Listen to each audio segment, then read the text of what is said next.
Video में भी 2022 में देखिए, ये वीडियो देख के तो हर भाजपाई भी समझ जाएगा कि मैन्युफैक्चरिंग सच में आज भयावह स्थिति में है देश में, क्योंकि निर्मला सीतारमण जी बार बार देश के, भारत के व्यापारियों से पूछ रही हैं कि आप यहां इन्वेस्ट क्यों नहीं करते। पर इस वीडियो में भी 3 झूठ बोले गए। पहला झूठ, उन्होंने कहा कि उन्होंने पीएलआई दिया मैन्युफैक्चरर्स को। जैसा मैंने बताया, डब्ल्यूटीओ के रूल्स सिर्फ असेंबलिंग, देश भारत में सिर्फ असेंबलिंग के ऊपर पीएलआई दे सकते हैं, ना कि मैन्युफैक्चरिंग के ऊपर। दूसरा झूठ, उन्होंने कहा देश में लगातार एफडीआई बढ़ रही है। देश में एफडीआई 2004 से लेकर 2014 के बीच 2.4% थी, जबकि आज ये आंकड़ा 1.72% है। जो फॉरेन डायरेक्ट इन्वेस्टमेंट है वो वैसे भी फॉरेन कंपनीज बैक्ड होती है और फॉरेन कंपनीज अपना प्रॉफिट देश से ले जाती हैं, तो भारत में कोई कैपिटल जनरेशन नहीं होता। तीसरा झूठ उन्होंने बोला कि कॉर्पोरेट टैक्स उन्होंने कम कर दिया। ये बात सच है, पर ये कॉर्पोरेट टैक्स सिर्फ 0.1% व्यापारियों के ऊपर देश में लागू होता है। तो उन्होंने बार बार ये पूछा कि इंडिया इंक उनको बताए कि भारत के व्यापारी भारत में निवेश क्यों नहीं कर रहे। तो आम आदमी पार्टी आज उनको बताना चाहती है कि सबसे पहले तो वो झूठ बोलना बंद कर दें और समाधान की ओर चले। हमारे देश में एमएसएमईज, जो छोटा व्यापारी है, उसको मैन्युफैक्चरिंग की बैकबोन माना जाता है। वो देश में करीब 12 करोड़ लोगों को एम्प्लॉयमेंट देते हैं। वो देश में जितना भी आज जीडीपी में मैन्युफैक्चरिंग का कंट्रीब्यूशन है, ये कहना गलत नहीं होगा कि वो एमएसएमईज की वजह से है। फिर भी भाजपा सरकार ने लगातार इन एमएसएमईज को इग्नोर किया। भाजपा सरकार ने इन्वायरमेंट इतना खराब कर दिया भाजपा ने देश में कि आज व्यापारी किसी मुस्लिम को या किसी दलित को एम्प्लॉय करने से डरता है। हालत ये हो चुकी है कि बीते 10 वर्ष में 16 लाख भारतीय अपनी नागरिकता छोड़कर देश से जा चुके हैं। हालत ये हो चुकी है कि 23,000 हाई नेटवर्क इंडिविजुअल्स अपना बिजनेस बंद कर कर देश छोड़कर जा चुके हैं। हालत ये हो चुकी है कि या तो आज व्यापारी अपना बिजनेस बंद करने को मजबूर हैं। बीते साल ही 10,000 एमएसएमईज और बंद हो गए। MSMEs are dying, which is very dangerous for the country, क्योंकि जितनी बिजनेस बंद होगा उतना बेरोजगारी और बढ़ेगी। फिर इतना कॉम्प्लिकेटेड टैक्स रिजीम कर दिया एमएसएमईज के लिए और इतनी ज्यादा लीगल कंप्लायंसेस कर दी एमएसएमईज के लिए कि या तो वो डाउन स्केल कर रहे हैं अपना बिजनेस या बिजनेस बंद कर रहे हैं। आप सोचिए कि एक रिपोर्ट है अभी जुलाई 2023 में आई, जिसमें बताया गया कि अगर एक एमएसएमई के पास से 100 एम्प्लॉइज हैं तो उनको मिनिमम 500 to 600 लीगल कंप्लायंसेस करनी होंगी। और हमारे देश में करीब 26,134 ऐसे क्लॉजेस हैं जो नॉन कंप्लायंस की वजह से एक बिजनेसमैन को जेल डाल सकते हैं। इस रिपोर्ट का नाम है gelled for doing business in India. अगर ये बहुत नहीं था तो बची खुची कसर मुजफ्फरनगर के भाजपा एमएलए जैसे लोग पूरी कर देते हैं, जो वसूली करना चाहते हैं एमएसएमई से, और वो नहीं अगर उनको पैसा देते तो वो लोगों को भड़काते हैं कि फैक्ट्री जला दो। और बची खुची कसर, अगर ये 26,134 क्लॉजेस इनफ नहीं थे जिसके तहत जेल हो सकती है व्यापारी को, तो उन्होंने पीएमएलए जैसा लॉ ले आए। पीएमएलए जैसे लॉ में संशोधन कर दिया। इस संशोधन के तहत आपको बिना किसी प्रूफ के, बिना किसी एविडेंस के जेल के अंदर एक लंबा टाइम रखा जा सकता है।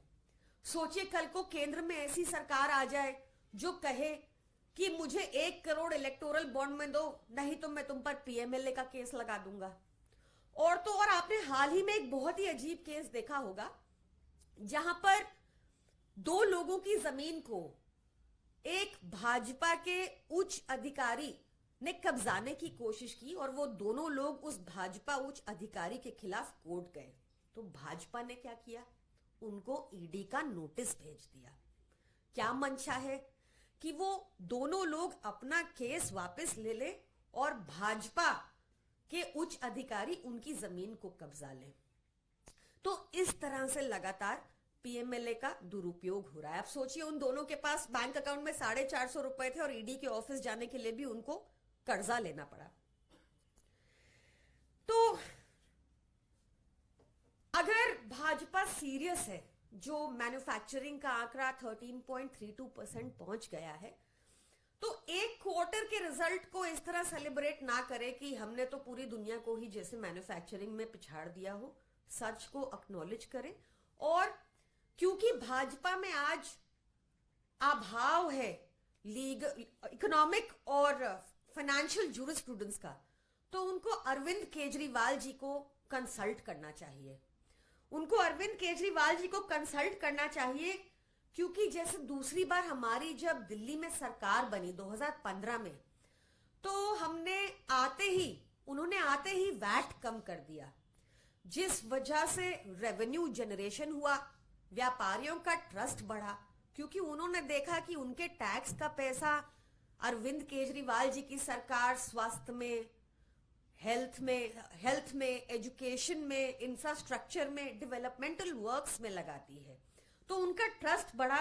वैट कम होने की वजह से वो भी पूरा टैक्स देने लगे, एक अच्छा इन्वायरमेंट मिला। रेड कल्चर बिल्कुल बंद कर दिया दिल्ली में। पहले बहुत रेड्स होती थी, रेड कल्चर को बिल्कुल बंद कर दिया गया दिल्ली में, और इससे इन्वेस्टर का ट्रस्ट बढ़ा, इससे बिजनेसेस का ट्रस्ट बढ़ा। तो बहुत जरूरी है कि मैन्युफैक्चरिंग को दोबारा से फोकस में लाया जाए। अरविंद केजरीवाल जी से केंद्र सरकार कंसल्ट करे, ताकि मैन्युफैक्चरिंग भी बढ़े और केंद्र सरकार को भ्रमित आंकड़े पेश करने की जरूरत ना हो और देश की करेंसी भी संभले। Thank you. कानून में जो संशोधन किया गया है और उसकी वजह से तमाम जो ट्रक ड्राइवर्स हैं या ट्रांसपोर्टर्स हैं वो हड़ताल पर चले गए हैं, तो इस पर तो क्या आम आदमी पार्टी इस पर क्या सपोर्ट करती है? मुझे इस बारे में जानकारी नहीं है। एक दूसरा मुद्दा है, अभी कल भगवंत मान ने पंजाब में एक प्रेस कॉन्फ्रेंस के दौरान एक शब्द का इस्तेमाल किया। उन्होंने कहा कि एक थी कांग्रेस, अभी इंडिया ब्लॉक की मीटिंग्स हो रही है, आप लोग गठबंधन को लेकर चर्चा करें, ऐसे में इस बयान को आप कैसे देखते हो? देखिए, इंडिया गठबंधन मजबूती से आगे साथ बढ़ रहा है और इसमें टॉप लीडरशिप आगे बैठकर सीट शेयरिंग की बात करेगी और सब कुछ क्लैरिफाई होगा।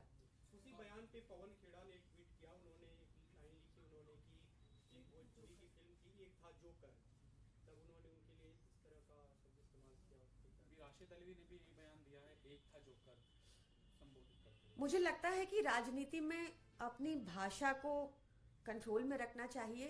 आप एक रोल मॉडल होते हैं तो उसी तरह के शब्दों का प्रयोग भी करना चाहिए। इंडिया ब्लॉक्स के लीडर्स ने इलेक्शन कमीशन को लेटर लिखा है और वीवीपैट को लेकर वो लोग मुलाकात करना चाहते हैं। क्या आम आदमी पार्टी भी इसका हिस्सा है और आम आदमी पार्टी वीवीपैट के मसले पे चुनाव आयोग से मिलना चाहती है या कोई शिकायत करना चाहती है? आई एम सर्टन कि इंडिया ब्लॉक टुगेदर जो भी डिसीजन लेगी वो आपके सामने रखा जाएगा। नीतीश कुमार को इंडिया गठबंधन का संयोजक बनाए जाने की खबर है, आम आदमी पार्टी की क्या प्रतिक्रिया है और क्या चाहती है आम आदमी पार्टी इसको लेकर? इंडिया गठबंधन का जो भी जॉइंट डिसीजन होगा वो आपके सामने रखा जाएगा। मैम, कल 3 जनवरी है, ईडी का तीसरा नोटिस है, क्या स्टेटस है आम आदमी पार्टी का और क्या सीएम कल जाएंगे? We will act as per the law. Ma'am, लेकिन दो जो सम्मन आए उसमें आपने कहा कि गैर कानूनी है, आप नहीं गए। तीसरा सम्मन अब फिर आया है, क्या ऐसा नहीं लगता कि गिरफ्तारी की तरह तलवार मंडराएगी अगर नहीं जाएंगे? और अगर कुछ नहीं है तो फिर जा क्यों नहीं रहे, क्या वजह है? कि थोड़ा इस पर क्लैरिफाई कर दीजिए, और क्या कल जाएंगे या नहीं जाएंगे ये भी क्लैरिफाई कर दीजिए, क्योंकि आप खुद एक पेशे से वकील हैं। देखिए, इस पर हमारी legal team will be better equip to answer and we will act as per the law. Thank you.